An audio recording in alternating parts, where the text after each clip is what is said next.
Hello tout le monde et bienvenue dans cette nouvelle vidéo dédiée à Django. Aujourd'hui, nous n'allons pratiquement pas écrire du code, mais nous allons faire quelque chose de vraiment important.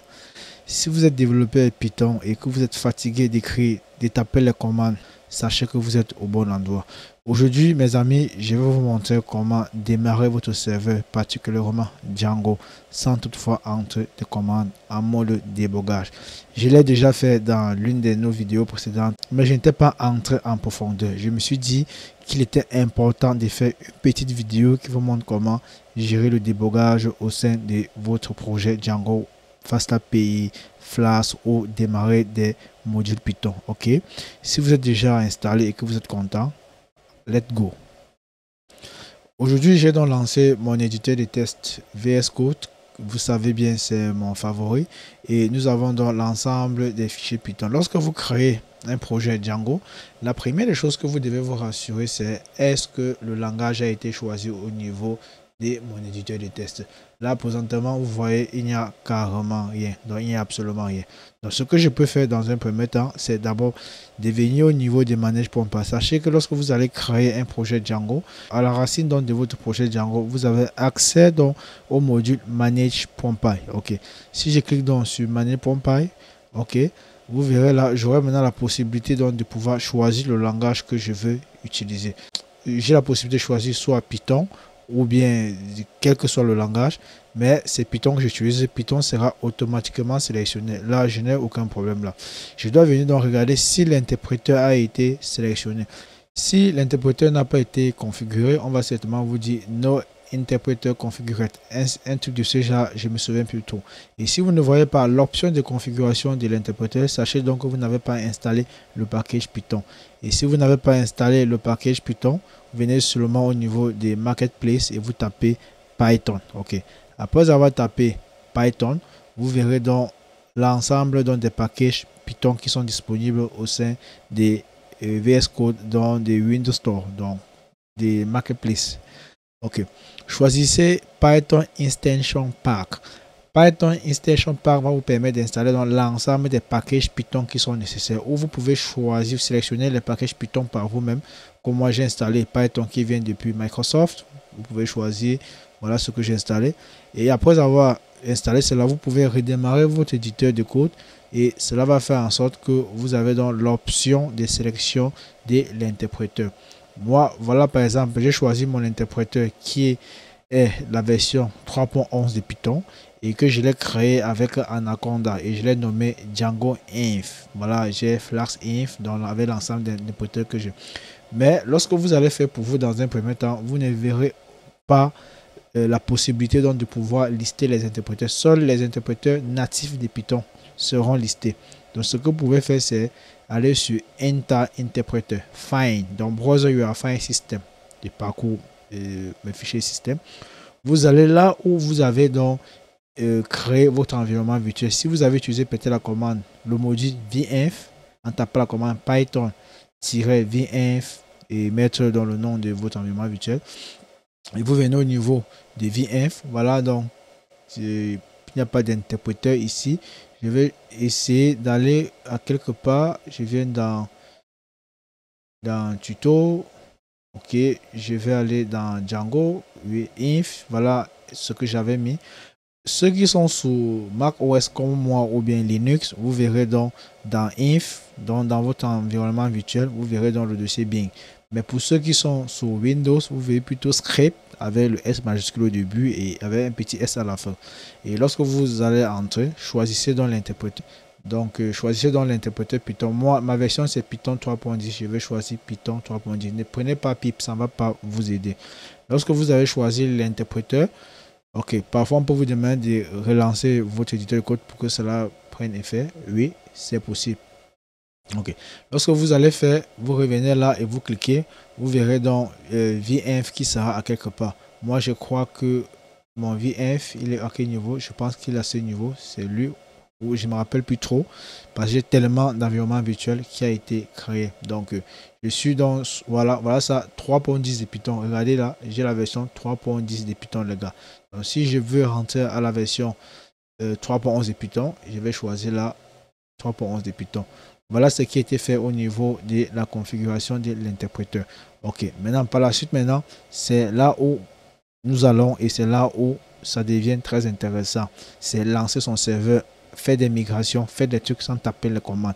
On doit préconfigurer tout à l'avance pour permettre de la fluidité, pour permettre le raccourci. Vous savez, en tant que développeur, gagner en seconde, c'est important, je vous assure. Ok, si je viens donc au niveau d'ici des débogages, rassurez-vous, c'est en bas de l'icône Git, débogage, vous verrez là, Run and Debug. Ok, si je dis Run and Debug, on va me dire choisir Django, c'est Django que je vais choisir. Si vous avez plutôt un fichier, un module Python, bon, un fichier Python, vous pouvez lancer comme ceci.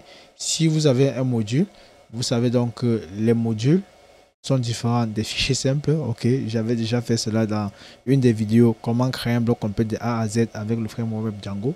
Je pense à la vidéo 2 ou 3. J'avais parlé de ça.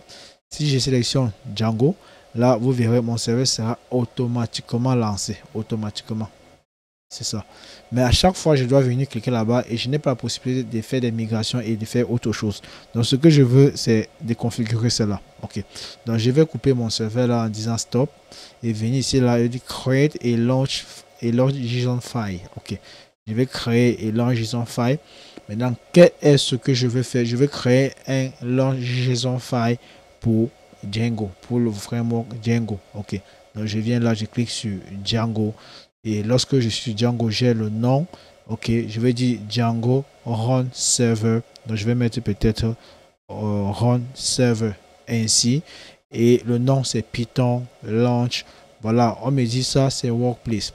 Je vais un peu vous expliquer le programme. C'est un cas un peu très important. Ok, vous devez lancer manage.py à la racine de votre projet. Si manage.py ne se trouve pas à la racine de votre projet, il se trouve dans un sous-dossier, il n'y a pas de problème. Vous devez simplement mettre, par exemple, si au niveau de mon programme, manage.py était dans un dossier core, je devais juste mettre core là et je mets le slash comme ceci et le tout est joué. Mais étant donné que manage.py est à la racine de mon projet, donc inutile d'aller mettre core. Donc je vais juste rentrer ce que j'avais. Donc vous localisez manage.py. Workplace veut dire quoi? Folder, c'est le dossier courant, la racine du dossier courant. Ok. Et manage.py est à la racine du dossier courant. Maintenant, ce que je peux faire, c'est quoi? Voilà ce qui me permet de démarrer. Je peux ajouter les arguments ici là. Ok. Les arguments, nous le verrons surtout dans cette formation, comment ajouter des arguments au niveau de l'authentification par réseau social, parce que nous allons voir cela. Je peux venir là, je mets la virgule, je dis bon voilà, je vais démarrer mon projet sur un localhost. Ok, donc peut-être sur une adresse IP. Je peux venir donc au niveau de marque, regarder mon adresse IP, mais je ne connais pas, donc je vais démarrer en local. Donc je vais dire localhost. Ok, je vais démarrer sur le port peut-être 9000. Je tape là 2.9000. Ok. Si je sauvegarde et que je viens là au niveau des débogages, je clique, vous verrez là, j'aurai Django Run Server, RS qui a été mentionné ici là. Si je clique dessus et je dis Run, donc je sélectionne, vous verrez là, c'est le port 9000 qui a été démarré en localhost. Ok, donc je vais également couper mon serveur et que je reviens au niveau d'ici. Je vais ajouter dans les commandes pour les migrations et autres. Donc je vais copier ceci. Je mets ma virgule et je tape Entrée. Au niveau d'ici, ça ne sera pas Run Server, je vais dire Make Migration. Donc je mets MM. Et ici, au niveau d'ici, je retire localhost. Bon, je peux laisser localhost étant donné que c'est la même chose qui est ici. Donc, je peux juste mettre quoi? Et sachez que vous pouvez aussi déclarer les variables. Mais là, la configuration est un peu profonde. Donc, je peux venir juste là. Je dis Python manager.py make migrations. OK.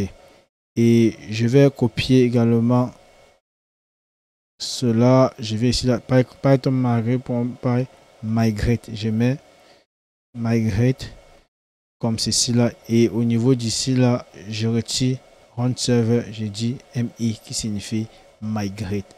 Ok, j'ai terminé avec ça, j'ai save mon fichier JSON, je reviens au niveau d'ici. Ok, si je sélectionne make migration, je lance la commande, vous verrez la commande de migration sera lancée. make migration. Ok, il y a erreur à quelque part. Ah, ok, make migration. J'ai précisé le serveur alors que ça ne doit pas être précisé. C'est juste l'application dont je vais me dire qui va être affichée là. Donc je retire l'argument étant donné, voilà, j'ai sauvegarde les gars, c'est nickel. Je vais relancer. On dit make migration, valeur migration qui a été appliquée. Je vais maintenant dire Python manual.py migrate. Je dis Python manual.py migrate. Les migrations ont été synchronisées avec nos tableaux au niveau de notre base de données. J'espère que cette vidéo vous plaira. Si tel est le cas, n'hésitez pas à laisser un commentaire pour m'encourager. N'hésitez pas à liker, à partager et à vous inscrire au niveau de notre chaîne pour agrandir la communauté. D'ici là, portez-vous bien. Peace.